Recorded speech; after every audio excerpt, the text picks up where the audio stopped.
The 4-day workweek apprentice stage is the first stage in the 4-day workweek journey. It's where we focus on maximizing your life outside of work without even needing to change jobs. So whether you're already an entrepreneur or you're an employee, this works for you and this will apply for you. In each of these stages towards mastery as somebody who gets the most out of a 4-day workweek lifestyle, the apprentice stage really focuses on controlling and optimizing what you already have, making the most of your relationships, the time you have, the money you have, and the things you own. Now, in each of these steps, there are milestones you can achieve that really let you know you're mastering this as much as possible. As somebody who is simultaneously a student and as much as I can be a mentor, sometimes I have these things down pat, sometimes I don't. When I'm on top of these and I'm doing these, my life is much better. And when I'm not, it's not. I think you're going to find the same thing is for you. So here are the 10 mastery milestones for investing your time.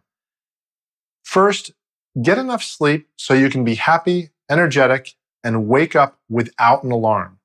For most people, that takes 8 to 9 hours. Now, as the asterisk at the bottom here suggests, you might be one of those people that needs a little less time, but be careful on this one. Research shows that most adults need at least 7 to 9 hours, preferably 8 hours, and chronic fatigue happens over time. It's not something that just shows up one day and says, oh, you're extra tired.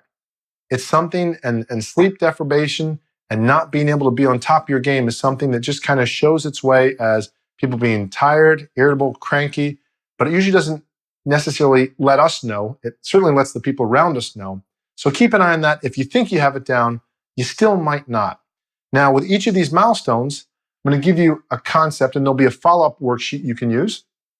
And you're going to decide for each of these, hey, does this work for me? You might decide, Wade, some of these ideas I like, some I don't like, or some of them I'm going to tweak. And if I like them, what's my target date and what is my status as I'm looking to implement them? The second stage is 30 minutes a day for prayer, meditation, or whatever your spiritual practice is, or just being with yourself, your psychological health practice, if you don't believe in God or spirituality, whatever it might be. But having time just relax and chill and be present.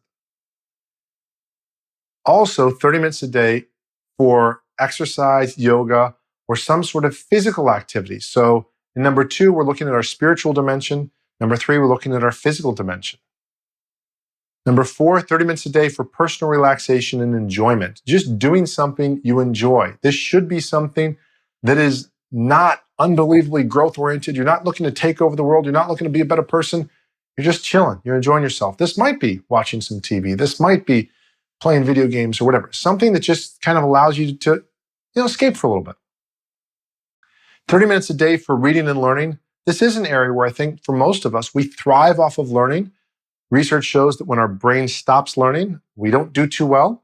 In fact, the average male in North America, if they retire within 2 years, they usually pass away. And a lot of research indicates that that's because their brain and the body's kind of just shut down. It stopped learning. So we want to continue to be learning at all times, even more so perhaps learning other points of view than your own. So as we as a country and a world are looking to tackle big issues politically, a lot of the times people simply only understand their side of the issue, and they might not even understand that completely.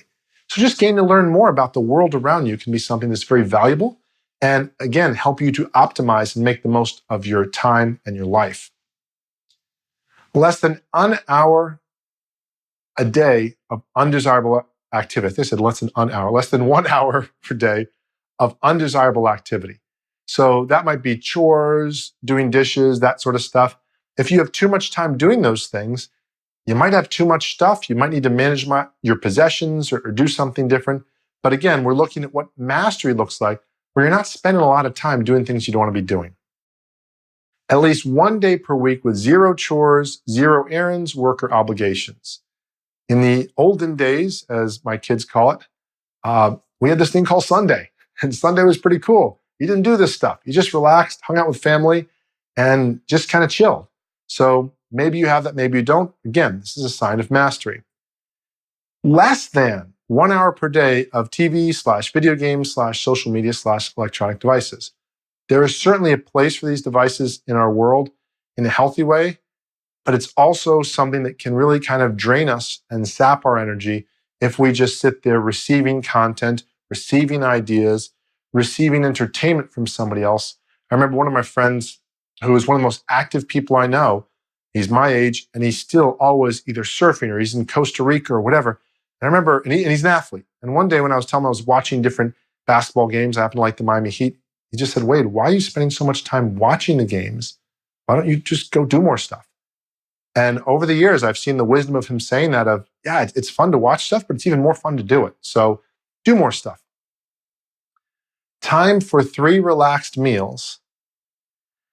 And again, usually if you can, 30 minutes or more without pressure or deadlines. Being able to eat your lunch without pressure or deadlines, your dinner, your breakfast, and just being able to be present and enjoying space. You age a lot less quicker. I can't prove that, but I know psychologically, or at least you're a happier person when you're able to do that. And then 60 minutes a day for friends, family, and romance. And whatever mix of those that you like. But just again, to just enjoy people, to be present with relationships and not have to have life be so serious. It's a very simple philosophy I have about life. People sometimes focus on having these epic, amazing experiences. And yes, things like getting married can be awesome. Having kids can be awesome. But if every day you're happy, and if you enjoy every day, you'll probably have a happy life. And of course, there'll be a couple of days where things don't go the way you want. But for the most part, if every day you're having fun and you're enjoying stuff and you make time for these things, you're not going to reach the end of your life thinking, man, I just did so much. I didn't have time. I wish I'd spent less time at work. No, you have known, okay, yeah, I did my time at work, but I did this other stuff as well. So these are the 10 mastery milestones for optimizing your time. I hope you find them helpful. And again, remember, we are all about helping you make more money in less time doing what you do best. But all of that is almost for nothing if when you get outside of work, you're not having fun. So this is about helping you enjoy your time. I hope you find this helpful. Let me know if you have any questions on this. If you want to get the show slides and notes, you can go to 4dayentrepreneur.com. And if you want to learn more about becoming a 4-day workweek apprentice, there's no title, we don't knight you or anything. But if you want to learn what we found is the best way to apply this in your life and to make the most of your relationships, your time, your money, and your things, go to 4dayworkweek.com/apprentice, and you can learn about our training program there.